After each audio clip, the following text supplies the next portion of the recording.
tinanghalian na ta. Yan, Oh meron akong yeah. bulad, tapos suka. Yan ang ulam ko ngayon na may amang sudan. Tapos meron kaming gulay na nilagyan ng Uh-oh. bulaklak ng kalabasa and upo. Yan. Magkahalo yan. Ang sarap. Yan, napakamasustansya ng kinakain namin ngayon. Kasi pagtatanghalian na gutom na ako. Kaya ang dami ko nang nakakain talaga.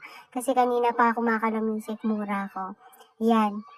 Ano kayo mga kainday, anong ulam nyo? Yan, lagi lang naman kami nagugulay. Tapos, iba't ibang luto ng gulay. Basta sinasahugan minsan namin ng bulad, sinasahugan ng isda. Yan, minimix na lang namin. Kung ano-anong gulay na lang naiisip namin. Dapat sa mga panahon ngayon, lalo ganito yung nasa krisis tayo, di ba? O tingnan nyo naman, walang tira ng butil ng kanin, bawal ang may butil. Dapat inuubos yan. Tapos yan, syempre, hahalo-haluin namin kasi ipapakain namin sa doroy.